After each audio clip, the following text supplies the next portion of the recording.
Welcome to the Ultimate Majik podcast, and thanks for tuning in. This podcast is brought to you by Gallen and Karen. In this podcast, we will be covering exciting topics on career and personal development, mindset, entrepreneur, and marketing. Let's get started. All right, welcome back to this channel and thanks for tuning in. And today we have an interesting topic to talk about, and we're going to touch on how an individual is going to transit from his current profession to this new profession. Well, it doesn't matter whether you are fresh grad, mid-career crisis, or mid-career switchers. I believe that after seeing through this video, you'll be hopefully be beneficial for you, so and treat it as a companion to walk you through and set you some expectation whenever you want to transit into your new career. Well, Karen, can I ask you a question? Sure. Let's say for somebody, right, he wants to transit into a new industry. What is the first step that he or she need to do? Yes, Gallen. I think he or she need to be aware, like currently what industry are on demand, because they cannot choose an industry, sunset industry, or industry that is going to be replaced by automation, AI, or even robotic. So they will have to know what are the industry like continuously need people or employing. For instance, pharmaceutical, it's a booming industry. And then healthcare, IT, banking. So basically, they have to find out what industry they're actually interested on. Now, next is that they have to decide what job role they want to go. Now, let's rewind a little bit about the industry. Now, certain job role does not require or it is not industry specific. For instance, IT. IT exists on any industry regardless. So the individual, if possible, IT is also one of the industry that is not only booming for the next 30, 50 years, you won't run out of job. But of course, you have to, it is very depending on what kind of job. In IT industry, there are some minor job role can be replaced by automation as well. So I encourage those individuals have to choose wisely. So this is the reason why I would recommend them to so-called take some time to really sit down and think deeply. Now, apart from the industry specific on demand, they also have to think of whether the new job role they intended to embark on, do they have all the competencies for the job role? Now, of course, it is not possible that individual, when they need to embark on the new job role, they have all, but rather there are few different skills we can explore further. Now, what is your thoughts in terms of competency on the job role that you can share with the audience? Well, Karen, I would think that, let's say, for example, this individual, right, he or she want to transit into this new industry, and maybe he don't have that required skill set because this is not what he has learned so far. I would think that maybe he or she should consider his current skill set that is maybe able to be transferable to this new industry. And because sometimes when you, like let's say for example, you want to enter into this industry, and that new industry, right, it may require very heavily in admin. Okay, then you realize that as an individual, you are actually doing a lot of admin work in your current existing environment. So I would believe that although you don't have this new competency skill set, right, that he require, right, you can even pitch it to the employer to say that, I have this current skill set that is able to value add, to your new industry as well. So much your take on this.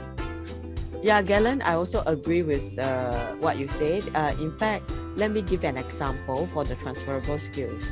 Now, if the individual probably work in healthcare, empathetic, anyone from customer service, help desk, hotline, retail line, that they have to constantly serve somebody in terms of the interactions or communications. In fact, their transferable skills are communications as well as the customer service skills, highly required, favorable in IT industry.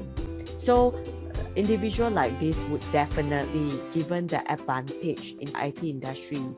Now, of course, you may ask, so what about the technical skills? Of course, technical skills will be the new or missing skills that you need to develop. As I always told my learner and job seeker, basically IT industry is very forgiving. In fact, if you already have the customer service skills, you just need to take up some short courses in order to get into the IT industry in the entry level. It is not difficult after all. Of course, the remaining new skill or missing skills, you might want to consider short-term or long-term courses that IT related that could bring you into the IT industry. There are a lot of platforms out there, including the online courses, offline courses from the training provider. A lot of training providers nowadays, they offer the online courses as well, where you can consider by taking up some IT related courses, equip yourself with the IT knowledge. Gallen, can I ask you one question? Sure. So basically, a lot of my job seekers, they often ask me two questions, and they told me they don't know what they are capable of, and also they don't know what job role may be suitable for them. So do you have any suggestion for them? Well, my only suggestion is one thing: know yourself. I remember Sun Tzu got something called know yourself. Do you have any idea? I can't remember the exact code. Some better ship thing. Yeah, is something like that. Yeah, I think. Okay, let me think. I think. Yeah, know the enemy, know yourself. Then 100 battle, you will not perish. Yeah, I remember. Okay. Do you agree with that?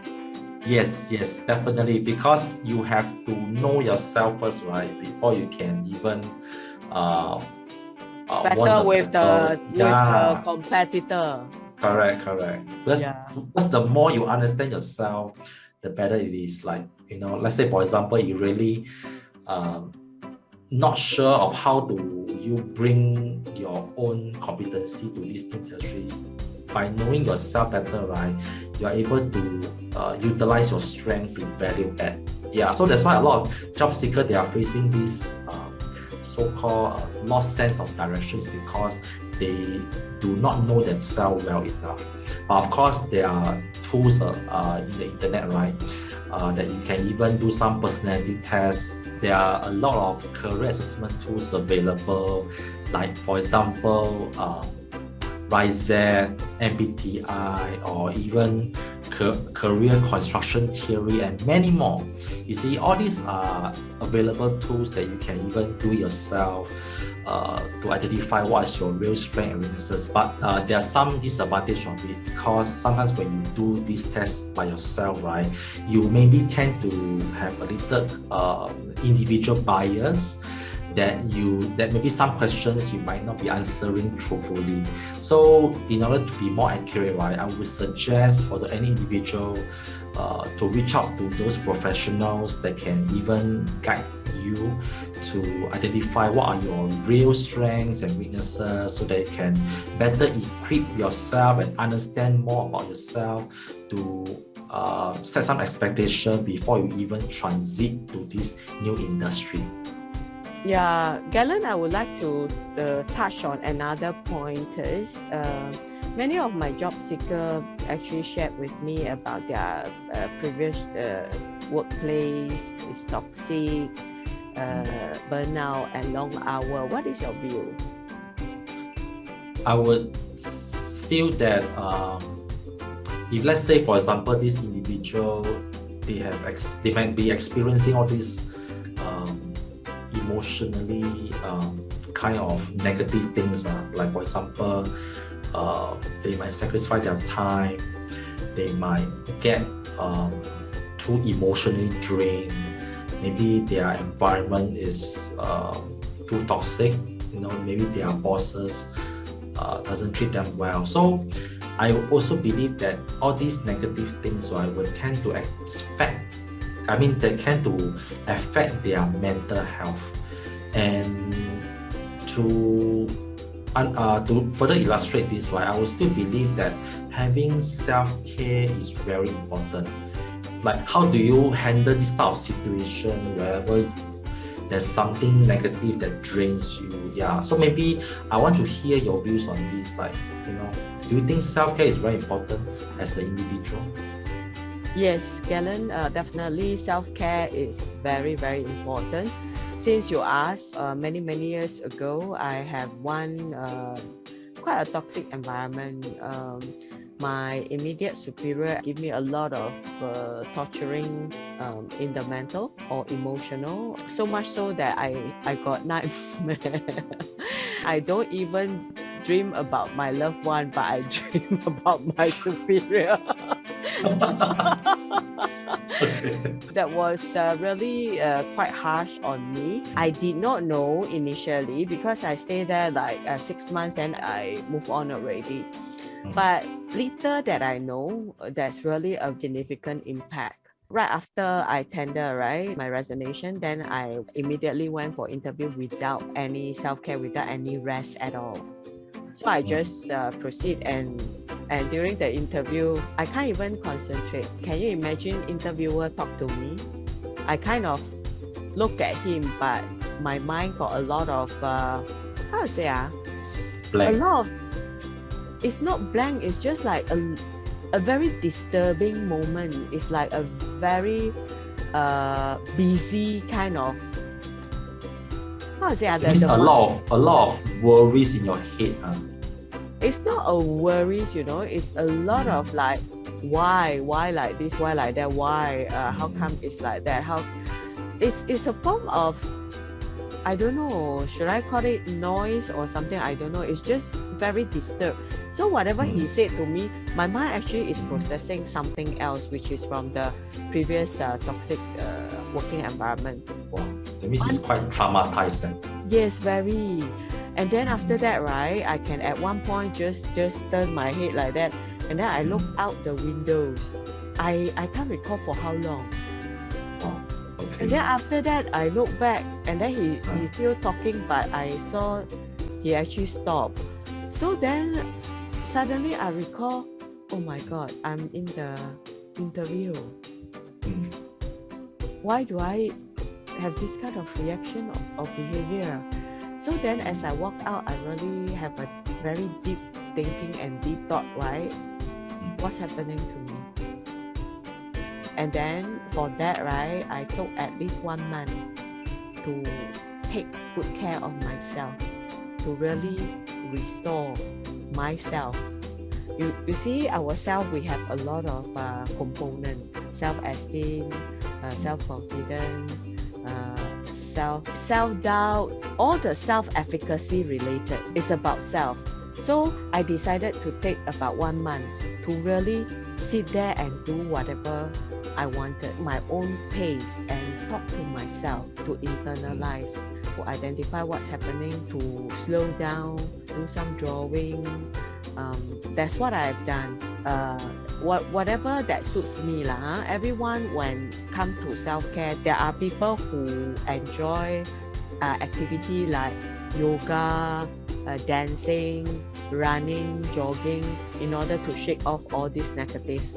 Another situation was my last job lah. My last job, in fact, I was a bit burnt out, because the burnout not only from the job, also because I'm doing my degree during that time. So it's really quite stressful and to handle both sides.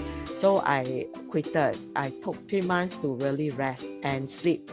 Not like coma. Sleep for 3 months. Yeah. What I've done is that every day I sleep at least 12 hours. I really enjoy sleeping, because it can rejuvenate, recharge my energy. recharge me mentally, whatever, or even my cell can rejuvenate.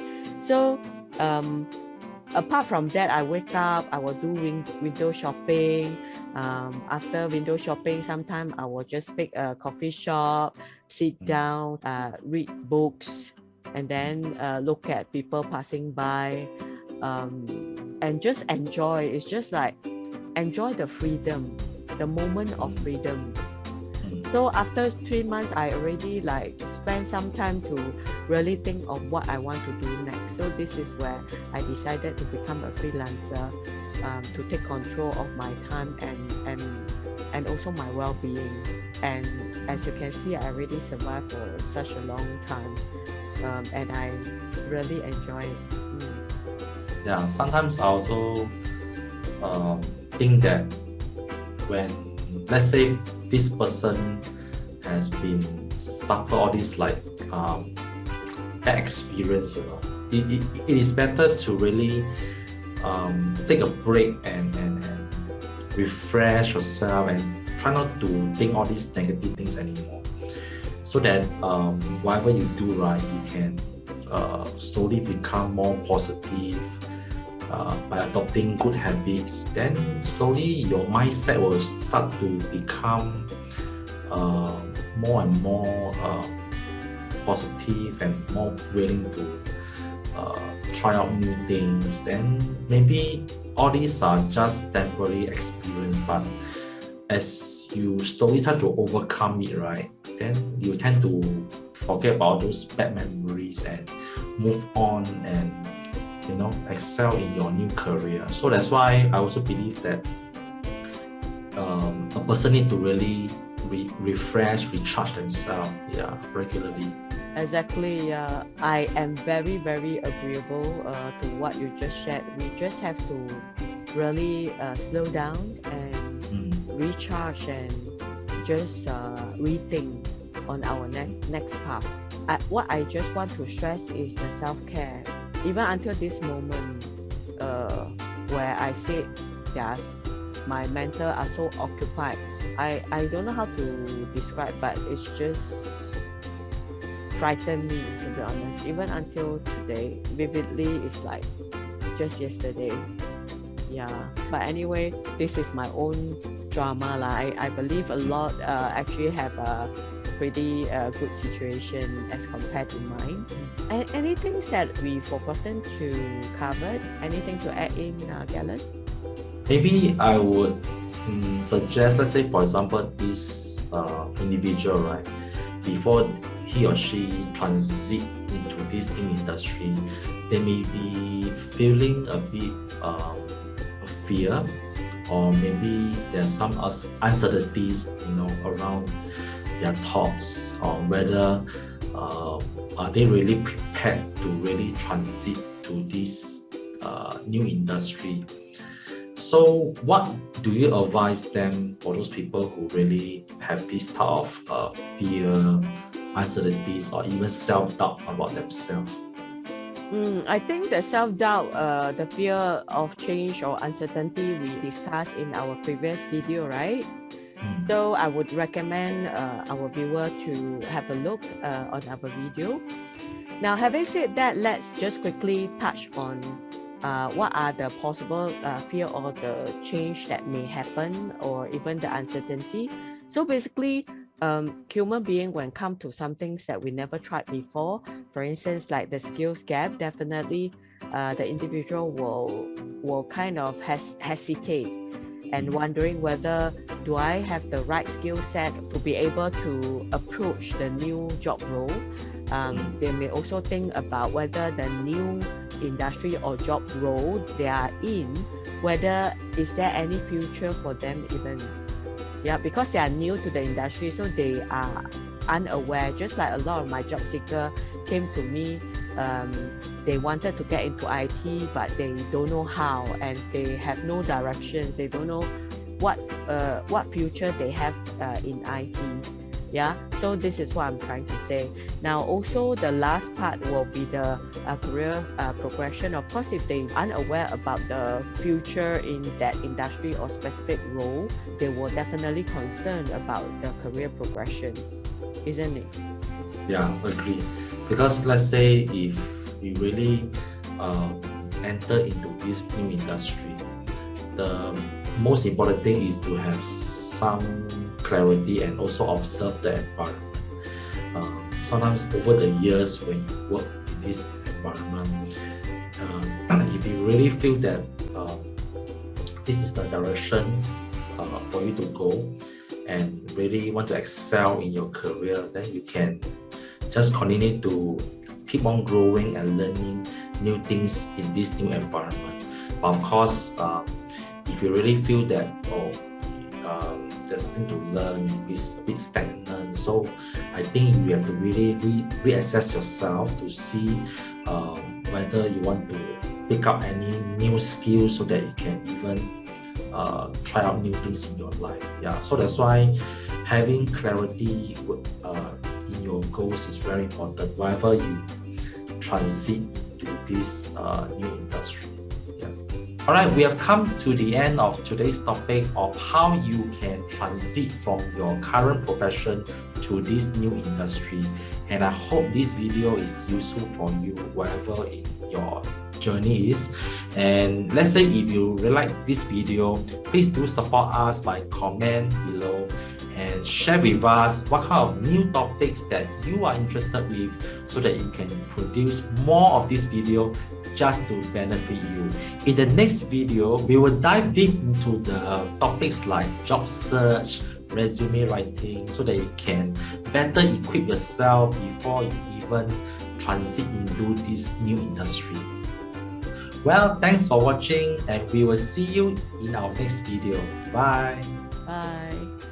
Alright, we have come to the end of today's topic, and we hope you enjoy this podcast. In the future, we will making more of these topics just to benefit you. So, stay tuned for our next episode. See you soon.